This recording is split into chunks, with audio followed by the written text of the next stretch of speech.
Lu tanya sama Pak On, saya dan ikut terjemahan UI itu puluhan tahun semua. Itu beliau ke kontrakan saya ke rumah beliau. Tidak pernah berharap. Saya sangat tertutup. Bukan apa-apa ya, kalau ingin memberi saja. Kontribusi saya pada Al-Quran. Saya tidak kepikiran mendapat. Supaya heroik.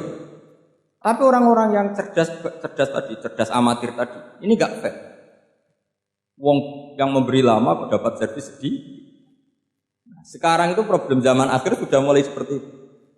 Nah, orang ini namanya Dzul Khuwaisirah. Ini yang nanti punya anak turun Khawarij. Khawarij itu orang yang ibadahnya hebat, tapi cara berpikir dengan buah salah. Orang lagi Khawarij itu orang yang ibadahnya hebat, tapi cara berpikir nubuah. Nubuah itu unik. Nubuah itu cara berpikir tadi. Apa ya? Melihat sesuatu yang benar biar benar terus. Yaitu tadi, mental memberi itu ya biar memberi terus, tidak usah di-share. Maka ketika Abu Bakar jadi Khalifatul Rasulillah, itu ada sistem kepegawaian. Itu gajinya Umar yang sudah Islam lama, gajinya Abu Bakar yang sudah Islam lama. Itu sama Abu Sufyan sama, padahal Islamnya Abu Sufyan baru setelah Fathu Mekah, kira-kira baru setahun. Terus diprotes sama orang-orang, ini Islam lama kok gajinya sama Islam yang baru setahun kok sama. Kata Abu Bakar, fadailuhum indallah, mereka punya kelebihan Islam lama itu indallah, nanti balasannya biar surga. Kalau di dunia sesuai profesinya. Artinya profesi kalau penjaga kantor ya berapa, kalau dosen berapa, pokoknya ya sudah. Dan itu diterima oleh sahabat, semuanya menerima konsep itu. Era Umar agak dibalik. Abu Sufyan kira-kira gajinya 1 juta, yang lainnya yang menangi Nabi mulai awal gajinya 10 juta. Ditanya, ya Umar, kenapa ini jadi rubah seperti kebijakan Abu Bakar, tidak seperti Abu Bakar? Jawabnya Umar lucu.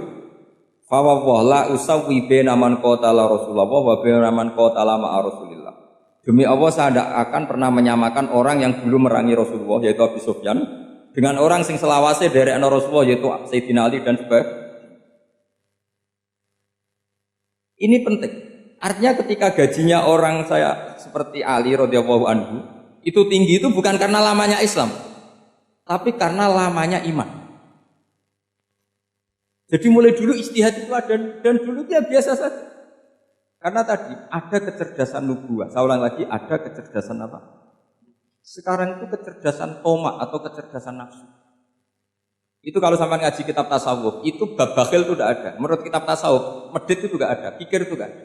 Yang ada itu tomak. Tomak itu berharap dikasih orang lain. Sampai pernah enggak bilang kalau artis-artis di Jakarta kikir? Tidak pernah kan? Karena kamu tidak pernah ingin diberi. Kalau kamu punya pacar karena kenal tidak pernah ditraktir, oh pacar saya kikir. Karena kamu ingin diberi. Pernah enggak kamu hukumi orang lain kikir yang enggak kenal? Padahal tidak pernah memberi kamu. Apa kak? Karena kamu tidak pernah ini. Coba sekarang kamu saya tanya, ini latihan cerdas. Definisi kikir itu apa tuh? Enggak pernah memberi kamu kan? Artis-artis Jakarta, tokoh-tokoh nasional pernah enggak memberi kamu? Enggak kan? Tapi enggak pernah kamu vonis kikir karena kamu enggak pernah tahu. Tapi pacar kamu kok amin ditraktir terus, atau istri kamu atau mertua kamu kok enggak ngasih warisan, kamu bilang kikir kan? Sebabnya kikir betul apa karena kamu tomak berharap? Tomak. Maka di kitab tasawuf itu enggak ada bab kikir, yang ada bab tomak. Karena asal usul menvonis orang kikir itu karena tamak. Maka jangan banyak kenal orang, nanti banyak hukum kamu kan. Sombong juga gitu, di tasawuf itu gak ada bab sombong. Karena orang hukumi orang lain sombong itu karena kamu ingin dihormati. Ada orang gak kenal, terus lewat saja gak tanya kamu bilang sombong enggak kan? Tapi kalau kenal, oh sombong betul, kenal gak tanya kan gitu. Jadi tasawuf itu sisi unik dari khazanah Islam. Makanya di tasawuf itu gak ada kritik terhadap kikir. Ya tentu kikir itu buruk, pasti ya kikir itu buruk. Tapi gak perlu dikritik. Jangan-jangan yang salah kamu. Kenal Pak On di PPAI terus ingin jadi sekretarisnya. Terus ingin kenal Pak Jokowi ingin jadi menterinya. Nanti kenal rektor ingin jadi pegawai. Ketika gak diturutin bilang Pak Rektor kikir. Tapi orang lain ya kak pernah berharap.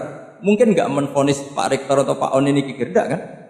Berarti vonis kikir itu status orang itu apa gak kesampaian niat kamu? Memang agak jelimet ilmu tasawuf itu, tapi itu unik, itu bagian dari khazanah apa? Islam. Makanya Rasulullah itu sering isti'adzah minta perlindungan wa min toma'in fi ghairi matma'in. Ya Allah, saya tidak ingin berkeinginan yang tidak layak. Karena semua dunia ini dimulai dari keinginan. Coba kamu protes negara itu karena apa? Ingin makmur, sejahtera, tanpa kerja, sehingga nyalakan menteri keuangan, menteri ini. Makanya kalau guyonannya ulama tasawuf gini, tak beri bocoran. Guyonannya orang tasawuf, begini guyonannya. Anta lam tajid min nafsika kullama turid, fa kaifa turidu min ghairika kullama turid. Kamu yang punya keinginan saja tidak bisa memenuhi apa yang kamu inginkan. Kenapa keinginan itu kamu timpakan ke orang lain untuk memenuhi kamu? Wong kamu yang punya keinginan saja tidak bisa mewujudkan. Kenapa keinginan Anda kamu timpakan, bebankan orang lain untuk memenuhi keinginan Anda? Misalnya kamu, Gus saya ini goblok, tolong pinterkan. Wong kamu yang ini saja tidak bisa, kok menyuruh saya? Jadi kalau tiap tasawuf itu unik. Seperti kamu mencintai istri tulen, itu ingin kan dicintai istri tulen. Kamu sendiri kan nggak bisa cinta tulen, masih pelengahan sana sini. Kamu pacaran, ingin pacar kamu setia. Ternyata kamu bikin sekian alternatif. Kalau putus ini punya ini, putus ini. Tapi kamu ingin ini setia, kan nggak fair. Makanya guyonnya orang tasawuf itu, anta lam tajid min nafsika kullama turid, fa kaifa turidu min ghairika kullama turid. Gampang tuh apalane, pokoknya ratrit gitu aja gampang. Jadi kamu yang punya keinginan saja tidak bisa memenuhi. Kok orang lain disuruh memenuhi? Sehingga orang tasawuf itu malu betul. Misalnya saya kok ingin Pak On takdim sama saya itu kurang pegawai. Kalau saya ingin ditakdimi saya menakdimi diri saya sendiri. Makanya berbahagialah orang yang ngilu tuh, saya ganteng sendiri ya. Saya kaya sendiri. Menunggu orang lain bilang kamu kaya itu repot. Menunggu orang lain bilang kamu hebat itu sudah bilang aja, ya Allah saya hebat, ya Allah saya ganteng, ya Allah saya cantik. Daripada menunggu orang lain bilang apa? Cantik. Jadi ilmu tasawuf itu unik. Jadi kalau fikih itu yang dikritik itu kikir. Kalau tasawuf enggak toma. Karena orang yang kamu vonis kikir itu jangan-jangan tidak kikir tapi mementingkan yang lebih penting. Misalnya ada teman yang tidak pernah naksir kamu, ternyata punya ibu sakit, uangnya dianggarkan untuk ibunya yang sakit, atau anaknya sekolah, atau keluarganya masih butuh dia, sehingga sama teman dia kikir. Hakikatnya kikir apa mementingkan yang penting? Tapi kamu karena nggak pernah ditakdir menvonis kikir. Ini pelajaran. Jadi makanya yang dianteni ilmu tasawuf itu tamak, jadi kalau dalam bahasa Indonesia bukan kikir. Karena vonis kikir itu akan disematkan orang yang tidak kesampaian hajatnya. Makanya bapak saya itu, keluarga dia itu ajarannya itu. Yang penting jangan berharap dari orang lain. Ini Pak On saksinya, saya dulu benahin terjemah itu enggak pernah ingin diperlakukan seperti ini. Yang ngaji aja. Karena pikirannya keluarga dia itu sederhana. Kalau ngamal ya ngamal saja. Ngamal itu heroik. Makanya buyut-buyut kita semua ini kan pahlawan semua. Membela negara Indonesia jadi merdeka. Ya nggak pernah kebayang jadi presiden, menteri. Tapi sekarang nggak, ngamal sedikit saja harus jadi menteri. Jadi ini bahaya kalau dalam kelangsungan bernegara karena orang biasa transaksional. Awal negara ini dibangun berdasar heroik, bukan berdasar apa? Transaksional. Tapi sekarang orang akan membiasakan itu apa-apa itu transaksional. Ini tidak bagus untuk kelangsungan bernegara, apalagi kelangsungan beragama. Sehingga seperti saya ini masih punya desa-desa binaan di Sragen, di pedalaman Papua sekalipun. Saya punya santri banyak di Papua. Itu kalau cerita itu unik-unik. Itu mau Jumatan, itu nggak ada orang 40. Sudah datang jam setengah 12, itu datangnya 3 jam. Di situ mau ketemu santri 3. Semua, karena ya akhirnya mereka tanya gini Pak. Pertanyaannya itu, Gus, boleh nggak Jumatan orang 3? Secara fikih Syafi'i kan harus orang 4. Kemudian mereka tak bilang buat sholat duhur saja. Mereka nggak mau. Wong Jumat kok duhur. Harinya kan Jumat, masa sholatnya?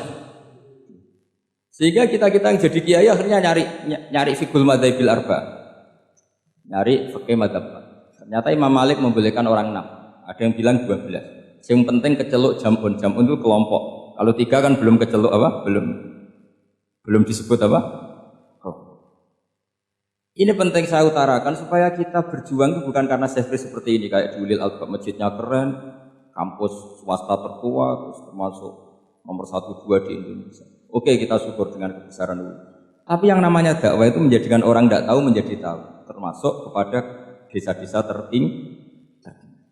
Sama, yang namanya menteri itu pembantu presiden untuk memenuhi kebutuhan rakyat banyak. Sekarang misalnya menteri pertaniannya itu hebat, cerdas. Tapi petani nggak mau nandur padi, mau apa?